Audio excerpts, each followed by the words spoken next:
नमस्कार। लक्ष्मण धारा education platform में आप सभी का स्वागत है। प्यारे साथियों, अपन एनसीईआरटी ऑनलाइन टेस्ट सीरीज के बारे में बातचीत कर रहे थे, जिसके संदर्भ में अपने क्लास 6 की हिस्ट्री वाली सीरीज चल रही थी और इसमें 10 क्लासें हो चुकी है अपने एमसीक्यू की, और आज अपनी 11वीं क्लास होगी, जिसके अंदर अपन जो आपका महत्वपूर्ण अध्याय है कौन सा, 8वें अध्याय की बातचीत कर ली थी। और आज के वीडियो के अंदर अपन 9वें अध्याय की बातचीत करेंगे, जिसका नाम है व्यापारी, राजा और तीर्थयात्री। अब इसके अंदर से कौन कौन से किस तरीके से आपके महत्वपूर्ण एमसीक्यू के प्रश्न बनते हैं और कौन कौन से आपके ऑप्शन राइट होते हैं, वो सारी बातचीत देखने वाले। अगर इससे पहले के अगर आपने पार्ट नहीं देखे हैं तो अभी लक्ष्मण धारा यूट्यूब चैनल की प्लेलिस्ट एनसीईआरटी क्लास 6 हिस्ट्री के अंदर जाकर के आप पहले notes and one liner GK की क्लासें देखेंगे और उसके बाद में आपकी एमसीक्यू की क्लासें दी हुई है, वो आपको सारी की सारी मिल जाएगी। ठीक है, तो चलो, सबसे पहला प्रश्न है, संगम कालीन व्यापार के संदर्भ में निम्नलिखित में से कौन सा कथन सही नहीं है। ठीक है, दक्षिण भारत में सोना, मसाले, खासतौर पर काली मिर्च तथा कीमती पत्थरों के लिए प्रसिद्ध था। बिल्कुल ये बात सत्य है। ये कह रहा है कि कौन सा सत्य नहीं है, ये क्या चीज़ पूछ रहा है कि कौन सा जो कथन दिया हुआ है वो इसमें सत्य नहीं है, वो आपको बताना है। तो ये तो बिल्कुल सत्य है, तो पहला ऑप्शन राइट। काली मिर्च की रोमन साम्राज्य में इतनी मांग थी कि इसे काले सोने के नाम से जाना जाता था। बिल्कुल सही बात है। व्यापारी इन सामानों को ले जाने के लिए केवल समुद्री मार्ग का प्रयोग करते थे। ओके, और दक्षिण भारत से रोम साम्राज्य के प्रमाण स्वरूप रोमन सोने के सिक्के मिले, ये भी सही है। लेकिन जो ये जो सी नंबर का ऑप्शन है ये गलत है कि केवल समुद्री मार्ग नहीं है, उस स्थलीय मार्ग से भी जाते थे। तो इसमें जो पूछा गया कि कौन सा सही नहीं है, तो इसमें जो अपना ऑप्शन राइट होगा वो सी ऑप्शन राइट होगा। व्याख्या देख लो, कथन ए बी डी सही है परंतु सी गलत है, क्योंकि व्यापारी इन सामानों को रोम ले जाने के लिए समुद्री जहाज़ों एवं सड़कों दोनों मार्गों का उपयोग करते थे। व्यापारियों ने कई समुद्री रास्ते खोज निकाले थे। ये व्यापारी मानसूनी हवा का फायदा उठाकर अपनी यात्रा जल्द पूरी कर लेते थे। वे अफ्रीका या अरब के पूर्वी तट से इस उपमहाद्वीप के पश्चिमी तट पर पहुंचने के लिए दक्षिणी पश्चिमी मानसून का सहारा लेना पसंद करते थे। व्यापार के प्रमाण हमें संगम कविताओं से देखने को मिलते हैं। तो जो आपकी संगम साहित्य वाला जो चैप्टर है उसके अंदर अपने को इसके प्रमाण देखने को मिलते हैं। उसके बाद में दूसरा प्रश्न देखो, संगम कविताओं में मुविंदार की चर्चा मिलती है। ये एक तमिल शब्द है, इसका अर्थ क्या है। देखो, संगम साहित्य जब अपन ने देखा था नोट्स एंड जीके के अंदर, तो उसके अंदर एक शब्द आता है मुविंदार। ये जो मुविंदार है इसका मतलब क्या होता है, इसका मतलब होता है 3 मुखिया। ठीक है, व्याख्या देखो, व्याख्या मुविंदार का अर्थ होता है 3 मुखिया, और इसका प्रयोग 3 शासक परिवारों के लिए किया जाता है। ये कौन कौन से हैं, सोल, शेर तथा पांडे। ये ध्यान रखना, ये प्रश्न आपको पूछा जा सकता है कि मुविंदार के अंदर कौन कौन शामिल है। तो 3 शासक परिवार शामिल है। पहला कौन सा है, पहला आपका चोल है। ठीक है, दूसरे नंबर पे कौन है कि दूसरे नंबर पे शेर है, यानी शेर वो चम्मच वाला है। ठीक है ना, और तीसरा जो है वो आपका पांडे है। ठीक है ना, और करीब 2300 वर्ष पूर्व दक्षिण भारत में काफी शक्तिशाली माने जाते थे। आगे तीसरा नंबर का क्वेश्चन देखो, सोल, शेर, पांडे शासकों के संदर्भ में निम्नलिखित कथनों पर विचार कीजिए। फुहार और मदुरै इनके महत्वपूर्ण सत्ता के केंद्र में सम्मिलित थे। यस, ये लोगों से नियमित कर के बजाय उपहारों की भी मांग करते थे। यस, तो इसमें जो ऑप्शन सी राइट हो जाएगा, एक और दोनों कथन राइट है। व्याख्या देख लो, उपयुक्त दोनों कथन सही है। सोल, शेर और पांडे के भी अपने अपने 2 सत्ता केंद्र थे। इनमें से एक तटीय हिस्से में था और दूसरा अंदरूनी हिस्से में था। ठीक है, और इन 6 केंद्रों में से 2 महत्वपूर्ण केंद्र थे, और एक था जो सोलों का पतन यानी पुहार कौवरीपत्तनम, या दूसरी थी पांड्यों की राजधानी मदुरै। ठीक है ना, तो कौवरीपत्तनम और दूसरी मदुरै जो इनकी राजधानी थी। ये 3 मुखिया सोल, शेर, पांड्य लोगों से नियमित कर के बजाय उपहारों की मांग करते थे। कभी कभी सैनिक अभियानों के दौरान आसपास के इलाकों से शुल्क वसूल करते थे। इनमें कुछ धन का अपने पास रखते थे, बाकी अपने समर्थकों, नाते रिश्तेदारों, सिपाहियों तथा कवियों के बीच में बांट देते थे। आगे देखो चौथा प्रश्न, दक्षिणापथ। आवाज वगैरह क्लियर आ रही है ना? ठीक है। दक्षिणापथ के स्वामी निम्नलिखित में से कौन कहे जाते थे? तो दक्षिणापथ के स्वामी जो कहे जाते थे उनका नाम था सातवाहन। तीन मुखिया सोल शेर पांडे के शासक के लगभग 200 वर्ष बाद यानी 2100 वर्ष पूर्व पश्चिमी भारत में सातवाहन नामक एक राजा होता था, यानी राजवंश हुआ करता था, ठीक है ना, का प्रभाव बढ़ गया। सातवाहनों का सबसे प्रमुख राजा गौतम पुत्र श्री सातकर्णी था, और उसके बारे में हमें उसकी माँ गौतमी बलश्री की एक अभिलेख से पता चलता है। वह और अन्य सभी सातवाहन शासक दक्षिण पथ के स्वामी कहे जाते थे, ठीक है ना। कौन से शासक? सातवाहन शासक दक्षिण पथ के स्वामी कहे जाते थे।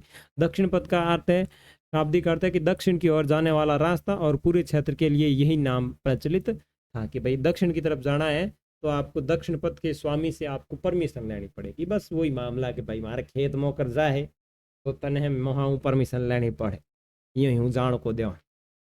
ठीक है, आगे देखो रेशम बनाने की तकनीक का आविष्कार सबसे पहले कहाँ हुआ? देखो अपन ने नोट्स एंड जीके की क्लास के अंदर देखा था कि भाई रेशम बनाने की जो तकनीक थी वो सबसे पहले चीन के पास में आई, और चीन ने कई सालों तक इसको दबा के रखा, दुनिया के सामने आने नहीं दिया। तो देखो रेशम बनाने की तकनीक का आविष्कार सबसे पहले चीन में हुआ, लगभग 7000 वर्ष पहले हुआ था, और इस तकनीक को हजारों सालों तक उसने दुनिया से छिपा करके रखा था। अब चीन से पैदल घोड़ों या ऊंटों पर कुछ लोग दूर दूर जगहों पर जाते थे और अपने साथ रेशम के कपड़े भी ले जाते थे। जिस रास्ते से ये लोग यात्रा करते थे वह रेशम मार्ग यानी सिल्क रूट के नाम से जाना जाता था। यानी चीन के लोग रेशम वाला कपड़ा लेने जगह मार्ग जाता नहीं, भी मार्ग ने के कह सिल्क रूट कहते हैं। कभी कभी चीन के शासक ईरान और पश्चिमी एशिया के शासकों को उपहार के तौर पर रेशमी कपड़े भेजते थे। यहाँ से रेशम के बारे में जानकारी और भी पश्चिम की ओर फैल गई। लगभग 2000 वर्ष पूर्व रोमन के शासकों और धनी लोगों के बीच रेशमी कपड़े पहनने का एक फैशन बन गया, और इसकी कीमत बहुत ज़्यादा थी, क्योंकि चीन से इसे लोग दुर्गम रास्तों से गुजर कर लाना पड़ता था, और रास्ते के आसपास रहने वाले लोग व्यापारियों से यात्रा शुल्क वही मांगते थे। अब थे थोड़ी मज़ेदार कहानी होना कि बेटा चीन में इनको आविष्कार कर दियो, लेकिन चीन वाला की करियो पूरी दुनिया ये छुपा न रखे कि भाई पूरी दुनिया ठा नहीं पड़ जाए। और अब लोग पे नहीं तो अपन धीरे धीरे ठा तो पड़ी कि भाई कटू आ रही है चीज की क्यों निकल रही। अब आप गाँव में कोई चीज पहन ले अपने बढ़िया, तो अपन पूछो कौन है, अरे कि तू लेना है, बता दे डोपा मारी लाओ तो पा चीज है। तो वो धीरे धीरे ऐसे पता चला लोगों को। तो अब चीन से लाते थे, किसी ने कहा कि भाई चीन से लाते हैं, 2000 वर्ष पूर्व पता चला कि भाई चीन से ला रहे हैं, या रोमन वालों को पता चला कि भाई चीन में बनाई जा रही है। तो अब उसकी कीमत और बढ़ गई, क्योंकि लोगों में एक फैशन बन गया, जिसकी जितनी मांग बढ़ेगी उसकी उतनी मूल्य में वृद्धि होगी। जिस चीज़ की मांग और मूल्य का सीधा सीधा संबंध है कि भी मांग बढ़ेगी तो मूल्य में वृद्धि होगी, और मांग घटेगी तो मूल्य में आश होगा। तो वो चीज़ है। तो यहाँ मांग बढ़ी तो लोग वहाँ से कपड़े लाने के लिए दुर्गम रास्तों से होकर आते थे, क्योंकि पहाड़ी वाला इलाका है ऊपर हिमालय क्षेत्र से।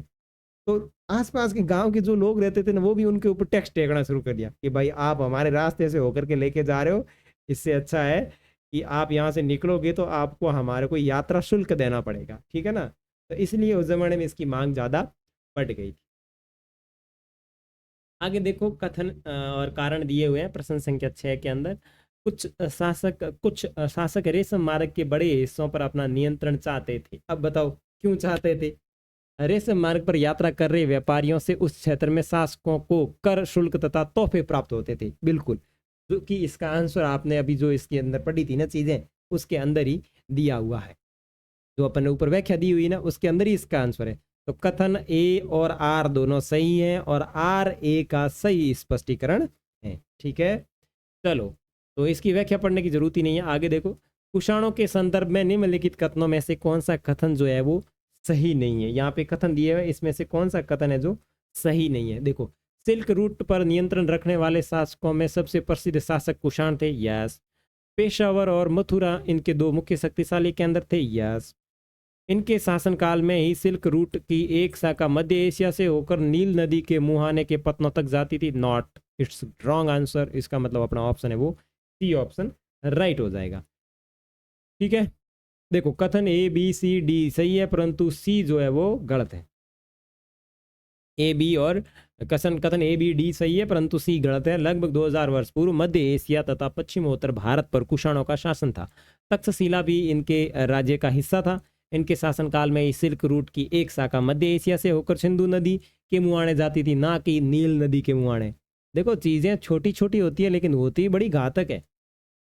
ठीक है, फिर यहाँ से जहाजों द्वारा रेशम पश्चिम की ओर रोमन साम्राज्य तक पहुंचाया जाता था। कुषाण इस उपमहाद्वीप में सबसे पहले सोने के सिक्के जारी करने वाले शासकों में से एक थे। सिल्क रूट पर यात्रा करने वाला व्यापारी इसका उपयोग करता था। ठीक है, नेक्स्ट प्रश्न संख्या 8, बुद्ध की जीवनी बुद्ध चरित्र के रचनाकार कौन है? तो बुद्ध की जीवनी बुद्ध चरित्र के रचनाकार जो है वो कवि अश्वघोष है। ठीक है, व्याख्या देख लो। बुद्ध की जीवनी बुद्ध चरित्र के रचनाकार कवि अश्वघोष हैं या अश्वघोष थे। ये कुषाणों के सबसे प्रसिद्ध शासक कनिष्क के दरबार में रहते थे। किसके दरबार में रहते थे? कनिष्क। और वो क्यों संबंधित है? कुषाण राजवंशों। ठीक है, के दरबार में रहते थे। अश्वघोष तथा अन्य बौद्ध विद्वानों ने अब संस्कृत में लिखना शुरू कर दिया था। पार्श्व और वसुमित्र जैसे बौद्ध दार्शनिक तथा नागार्जुन जैसे विद्वान कनिष्क के दरबार में विद्यमान थे। आगे देखो, मौर्योत्तर काल में बौद्ध धर्म की नई धारा महायान का विकास हुआ। इस नई बौद्ध धाराओं में आए नए परिवर्तनों के संदर्भ में निम्नलिखित कथनों पर विचार कीजिए। पहले मूर्तियों में बुद्ध की उपस्थिति संकेतात्मक रूप से दर्शाई जाती थी, पर अब बुद्ध की प्रतिमाएं बनाई जाने लगी। ओके, सही बात है। बोधिसत्वों में आस्था को लेकर परिवर्तन आया। बिल्कुल सही बात है। तो इसमें ऑप्शन जो है 1 और 2 राइट है, इसका मतलब सी ऑप्शन सही होगा। ठीक है, और व्याख्या पढ़ने की जरूरत नहीं है, लेकिन थोड़ी बहुत अगर दिमाग में आ रही तो आप इसको देखकर पढ़ सकते हैं। तब तक मैं क्या कर लेता हूँ, पानी पी लेता हूँ।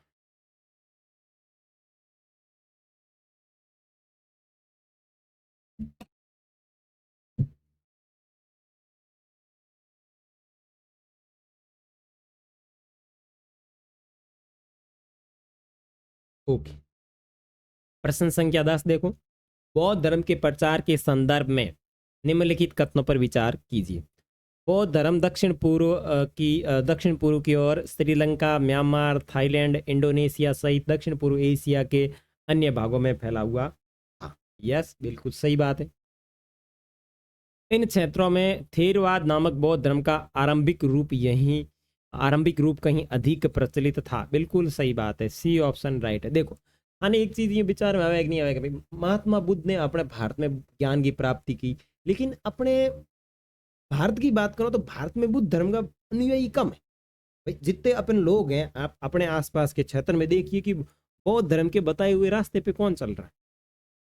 नहीं चल रहा ना कोई भी। आप, मैं या आपके फ्रेंड, मित्र मंडली, कोई ऐसा है जो बौद्ध धर्म के बताए हुए रास्ते पे चल रहा है या बौद्ध धर्म का पालन कर रहा है? लेकिन वहाँ जो दूसरे देश हैं, दूसरी कंट्री, जैसे श्रीलंका में चले जाओ, म्यांमार, थाईलैंड, इंडोनेशिया, या फिर दक्षिण पूर्वी एशिया के भाग देख लो, जैसे नेपाल हो गया, चाइना हो गया। चाइना में भी बहुत सारे लोग हैं जो बुद्ध के धर्म को अपनाते हैं या बौद्ध धर्म के जो उसके अंदर जो नियम बताए गए उसके ऊपर पालन करते हैं। या अपने यहाँ पे तो बहुत महात्मा बुद्ध की मूर्ति भी नहीं रखते। वहाँ के लोगों के अंदर महात्मा बुद्ध की मूर्ति, आपने कई सारे ऑफिस देखे होंगे उधर चाइना के अंदर, या वीडियो वगैरह देखते होंगे आप इंस्टाग्राम पे, तो बहुत कीड़े पड़े हैं, मतलब इंस्टाग्राम वाले कीड़े भरे हुए पड़े हैं आपके दिमाग के अंदर। तो वहाँ पे कई बार चाइना का वीडियो आपके आगे आ जाता है, तो आपने उनके ऑफिस वगैरह देखे होंगे, तो आपको उनके अंदर बौद्ध की मूर्ति लगाई हुई दिखाई देती होंगी। मैं यही सोचता हूँ कि महात्मा बुद्ध को ज्ञान की प्राप्ति इंडिया में हुई, लेकिन उनका प्रचलन बाहर के देशों में बहुत ज्यादा है। ठीक है ना?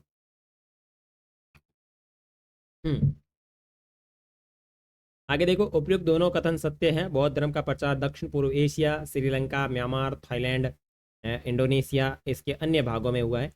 इन क्षेत्रों में थेरवाद नामक बौद्ध धर्म कहीं अधिक प्रचलित थे। ये ध्यान रखना, थेरवाद, ठीक है ना, ये एक बौद्ध धर्म की शाखा है जो कि बौद्ध धर्म का आरंभिक रूप था। थेरवाद है वो किसका रूप था? बौद्ध धर्म का आरंभिक रूप। ये वेरी वेरी इंपॉर्टेंट प्रश्न है, आप ध्यान रखना, आपके किसी भी एग्जाम में आ सकता है। चाहे सेकेंड ग्रेड हो, चाहे रीट हो, चाहे आपका आईएएस हो, चाहे आपका आरएस हो, ठीक है, चाहे आपका पटवारी हो, चाहे आपका पुलिस हो, क्योंकि जीके जो है वो एनसीईआरटी से बनता है। और मेरा मानना ये है कि जब तक आपने एनसीईआरटी नहीं पढ़ी तब तक आपके नींव मजबूत नहीं है, उसके ऊपर कभी भी भूकंप के बादल छा सकते हैं। आगे प्रश्न संख्या 11, भारत की यात्रा पर आए निम्नलिखित 3 बौद्ध तीर्थ यात्री का कालक्रम अनुसार कालक्रम के अनुसार सही क्रम बताइए। तो कौन सा इसके अंदर जो ऑप्शन है वो बिल्कुल सही ऑप्शन बैठेगा। तो 11वें में ये ऑप्शन बैठेगा सही, फासियान यानी फाइयान, श्यवंतशांग यानी हैंसोंग और इति सिंह है वो भारत के अंदर आया था। अब किस किस काल में आया था, तो देखो फाइयान ये चीनी यात्री चंद्रगुप्त विक्रमादित्य के शासनकाल में 399 से 414 ईस्वी के बीच 15 वर्ष तक भारत में रहा। इसने कहीं भी राजा का नाम उल्लेख नहीं किया। इसकी यात्रा का उद्देश्य बौद्ध धर्म ग्रंथों का अध्ययन करना था। ध्यान रखना, जी फाइयान भारत आयो वो केवल और केवल बौद्ध धर्म को ग्रंथों ने पढ़ने आयो, ठीक है। फाइयान ने फू क्यों की नामक पुस्तक लिखी। वाह बेटे मजो कर दियो कि गजब पुस्तक है, फू क्यों की है, केड़ी मजे की पुस्तक है फू क्यों की। कौन लिखे है, ये लिख रहा है फाइयान, ठीक है। मैं अपना यात्रा वृत्तांत लिखता है, ठीक है। और फाइयान स्थल मार्ग से आया और जल मार्ग से वापस गया। और फाइयान ने मध्य देश को ब्राह्मणों का देश कहा और 6 अशोक स्तंभों का उल्लेख किया है। देखो फाइयान भारत आयो, एक चीनी यात्री हो, चंद्रगुप्त विक्रमादित्य जिस टाइम भारत का शासक था उस टाइम आया था। और अगर टाइमिंग पूछें तो 399 ले 414 तक ये भारत में रहे, 414 ईस्वी तक, लगभग ये 15 साल तक भारत में रहा था। और इसने किसी भी पर्टिकुलर राजा का उल्लेख नहीं किया है। और यहाँ इसके आने का उद्देश्य केवल और केवल था बौद्ध धर्म के ग्रंथों का अध्ययन करना। हम फाइयान एक किताब लिखे, अब आयो रो तो किताब तो भी लिखनी पड़ी, किताब लिखी भी, किताब को ने नौ की है हूँ क्यों की के हूँ क्योंकि एक पूरी किताब लिखता है जिसके अंदर वो अपनी पूरी यात्रा का वृत्तांत यानी यात्रा के द्वारा लिखाया गया ग्रंथ यात्रा वृत्तांत कहलाता है। और फाइयान स्थल मार्ग से आया था और जल मार्ग से वापस गया, ठीक है। और फाइयान ने भारत का जो मध्य का दो देश है यानी बीच वाले जो क्षेत्र है इसको ब्राह्मणों का देश कहा है और अशोक के स्तंभों का उल्लेख करता है। उसके बाद में हेनसोंग है, ये हर्षवर्धन के काल में आया था और ये 16 वर्ष तक भारत में रहा, वो 15 साल और 16 साल। और नालंदा विश्वविद्यालय में रहकर शिक्षा प्राप्त की। वाह बेटे, नालंदा विश्वविद्यालय जो है वहां पे रह करके इसने शिक्षा प्राप्त की। और इसका यात्रा विवरण CUK के नाम है, CUK नामक प्रसिद्ध ग्रंथ के अंदर मिलता है। और हैंसांग युआन चुआंग को प्रिंस ऑफ पिलग्रिश यानी तीर्थ यात्रियों का राजकुमार कहा जाता है। भाई साहब इसको भाई साहब प्रिंस ऑफ पिलग्रिम्स कहा जाता है यानी तीर्थ यात्रियों का राजकुमार कहा जाता है हैंसोंग को, ठीक है। हैंसांग को वर्तमान शाक्य मुनि भी कहा जाता है। ओहो, हैवनसांग स्थल मार्ग से भारत आया था और स्थल मार्ग से ही वापस गया। ओ बापड़ो पढ़ो आयो पढ़ो पाचो गया, ठीक है। यह वह सर्वप्रथम भारत के किपिसा राज्य पहुंचा, कोई राज्य हो भी टाइम में किपिसा राज्य में पहुंचा था। और हैवनसांग जब भास्कर वर्मा के दरबार में या तब हर्ष ने हैवनसांग को भेजने को कहा तो भास्कर वर्मा ने वहां चीनी यात्री के बदले अपना सिर देना पसंद करेगा। हैवनसांग एवं हर्ष की पहली भेंट कजंगल पट मजो हैंग बग हो गयो, मन लगे हैंग उल्टा सीधा हो गया था तो बेड़ा इन्हें ढंगू पट पर बस सेट करना पड़ी है ना। वह सर्वप्रथम भारत के कपिसा में पहुंचा। हैवनसांग जब भास्कर वर्मा के दरबार में था तब हर्ष ने हैवनसांग को भेजने को कहा, ठीक है। तो भास्कर वर्मा ने वह चीनी यात्री के बदले अपना सिर देना पसंद करेगा। ओहो, मतलब यूँ कहो भाई बिन मेरे कन नहीं देते, कहो भाई चीनी यात्री के बदले हूँ मारो माथो देना पसंद करी, ठीक है। हैवनसांग एवं हर्ष की पहली भेंट कहाँ पे होती है, कजंगल यानी बंगाल में हुई। हैवनसांग ने शूद्रों को कृषक कहा, तो ये चीज़ें थोड़ी थोड़ी ध्यान रखना। उसके बाद में इति सिंह ये चीनी यात्री 7वीं शताब्दी के अंत में भारत आया था और नालंदा एवं विक्रमशिला विश्वविद्यालय में रहा। इसने प्रमुख बौद्ध भिक्षुओं की आत्मकथाएं नामक ग्रंथ लिखा जिसमें 56 बौद्ध भिक्षुओं और 56 बौद्ध यात्रियों का विवरण है। इति सिंह समुद्री मार्ग से भारत आया एवं समुद्री मार्ग से ही वापस गया, अतः विकल्प बी सही है। और पे के सही करियो, बी सही करियो। हाँ, तो वो पूरा रामायण है देख लिया क्योंकि इमू थारे इंपॉर्टेंट प्रश्न बन सके क्योंकि ये चीज़ें महत्वपूर्ण है। चीनी यात्री वालों बेटी चीज़ों कई बार एडी खतरनाक तरीके में पूछे कि पत्तो ही कौन लगे भाई साहब की डेरो है, क्योंकि एक तो होगा नौ बड़ा गजब, इति सिंह, फायान, यूसुकी, काकेन, केड़ी काकी का क्या है। तो ये लोग आप जब इसका प्रिंट ले हो तब अच्छे से अंडरलाइन करके हाईलाइटर लगा के सब कुछ सेट कर लेना, ठीक है ना। तो मैंने भी यहाँ पे जब इसका ये डाला तब हाईलाइट किया ही नहीं इनको क्योंकि मैंने भी अभी पढ़ी है इसको, ये इसकी व्याख्या डाली तब मैंने ध्यान नहीं दिया था, ठीक है। विष्णु के वराह रूप की मूर्ति निम्नलिखित में से कहाँ से प्राप्त हुई है। विष्णु के वराह रूप की मूर्ति जो अपने को प्राप्त हुई है वो प्राप्त हुई है मध्य प्रदेश से। ठीक है, विष्णु के वराह रूप की मूर्ति एरण मध्य प्रदेश से प्राप्त हुई है। ठीक है, और पुराणों के अनुसार जल में डूबी हुई पृथ्वी को बचाने के लिए विष्णु ने वराह रूप धारण किया था, और यहाँ पृथ्वी को एक स्त्री के रूप में दर्शाया गया है। आगे देखो 13वां प्रश्न, भक्ति परंपरा के संदर्भ में निम्नलिखित में से कौन सा कथन सही नहीं है। देखो कौन सा कथन है जो सही नहीं है। भक्ति परंपरा की शुरुआत मौर्योत्तर काल में हुई, बिल्कुल सही है। भक्ति की चर्चा भगवद गीता में लिखी गई है, बिल्कुल सही बात है।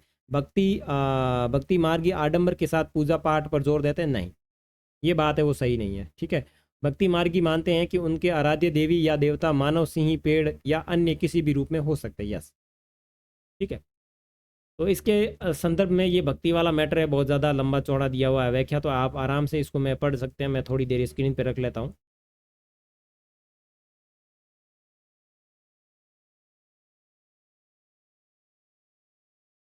ओके, आगे प्रश्न संख्या 14, कथन ए और आर कारण दिया हुआ है। केरल के ईसाइयों को सीरियाई ईसाई कहा जाता है, बिल्कुल सही बात है।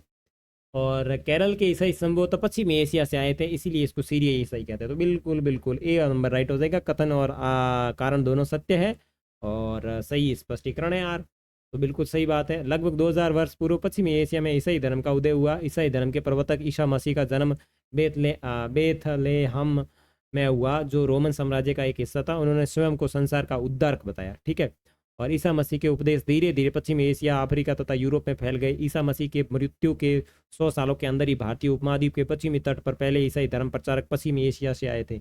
और केरल के ईसाइयों को सीरियाई ईसाई कहा जाता है, क्योंकि संभवतः वे पश्चिमी एशिया से आए थे, इसलिए, और विश्व के सबसे पुराने ईसाइयों में से एक माने जाते हैं। इसका मतलब विकल्प ए जो है वो आपका राइट। मौर्य काल के दौरान सोने के किसने क्या है, मौर्य काल के दौरान किसे काले सोने के रूप में रेखांकित किया गया। किसे भाई काले सोने के रूप में रेखांकित किया गया, तो 15 में आपका ऑप्शन सीधा सिंपल सी राइट हो जाएगा, क्योंकि काली मिर्च जो थी वो इंपॉर्टेंट। ठीक है, और दक्षिण भारत में सोने, मसाले, विशेषकर काली मिर्च और कीमती पत्थरों के लिए प्रसिद्ध था। काली मिर्च को विशेष रूप से रोमन साम्राज्य में इतना महत्व दिया गया कि काले सोने के रूप में ये जानी जाती थी, इसलिए व्यापारियों द्वारा इनमें कई सामानों को समुद्री मार्ग से, जहाज़ों द्वारा तथा भूमार्गों से काफिले के माध्यम से ले जाया जाता था। और दक्षिण भारत का रोम के साथ जबरदस्त व्यापार फल फूल रहा होगा, क्योंकि यहाँ सोने की कई रोगन सिक्के पाए गए।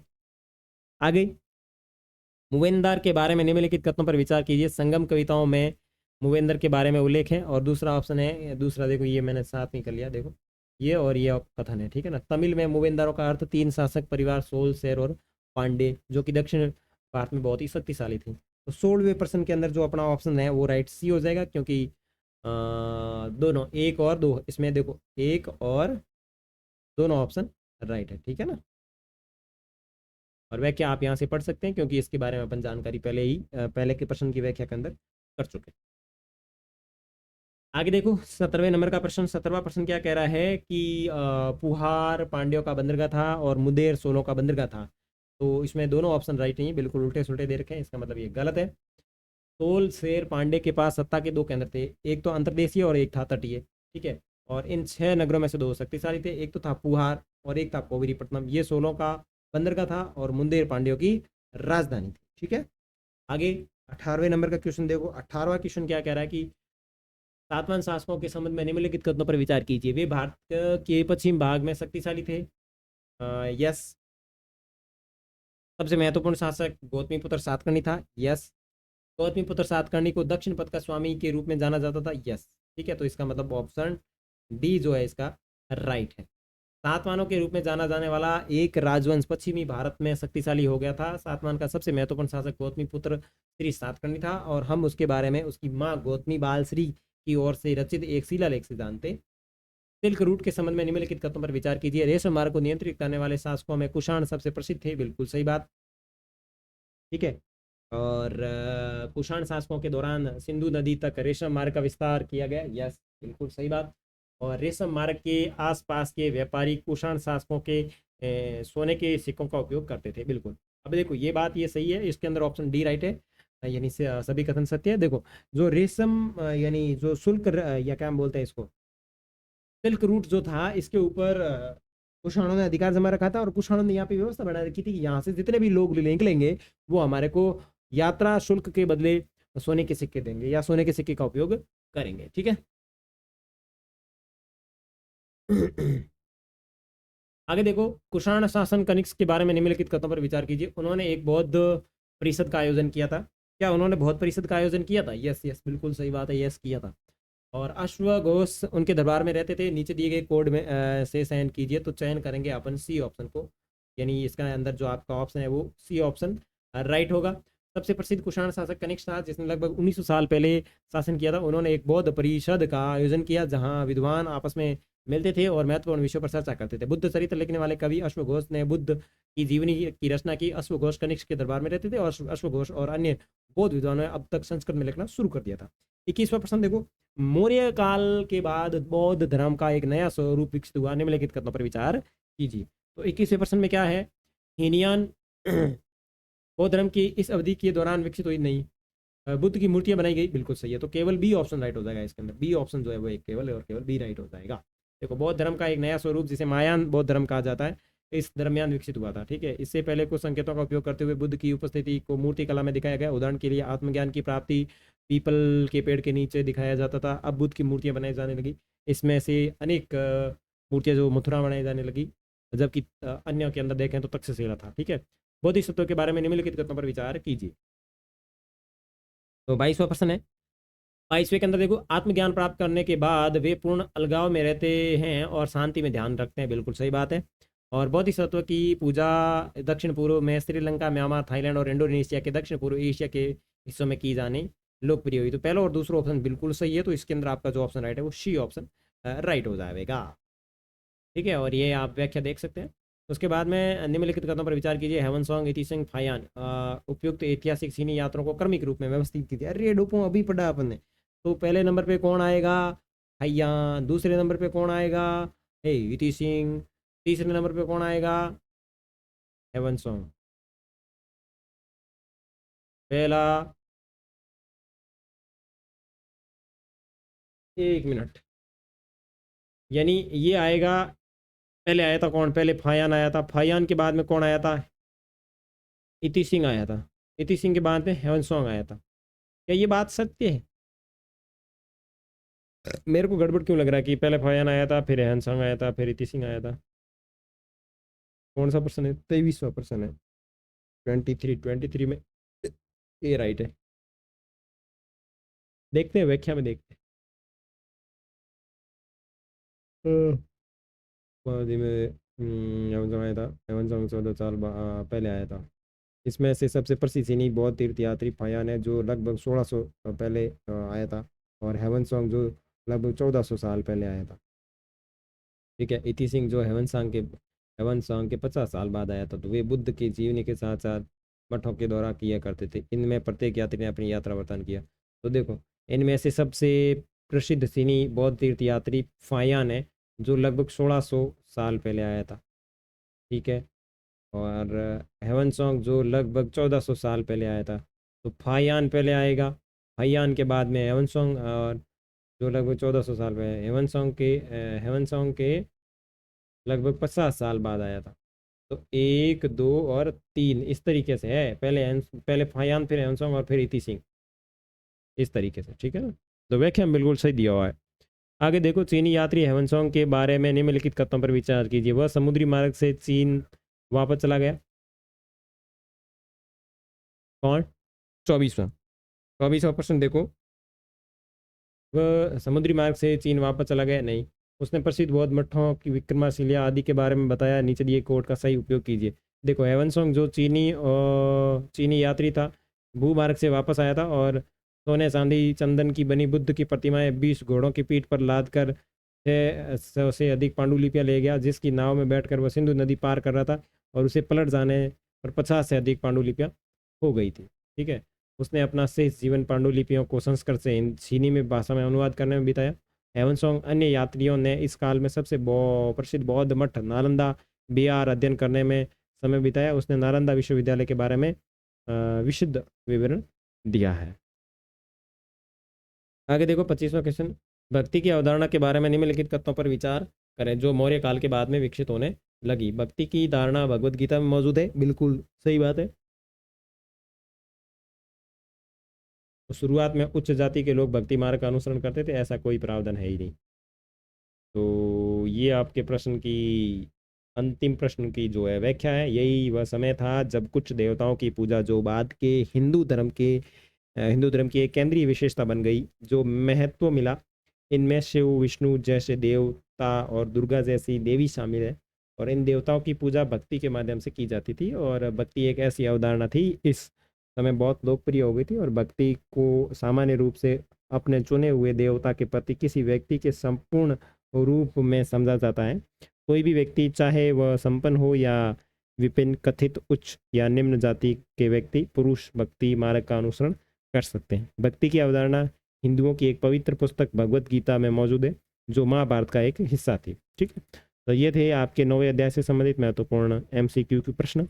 नेक्स्ट अपन 10वें अध्याय के MCQ प्रश्नों की बातचीत करेंगे। तब तक के लिए बाय बाय।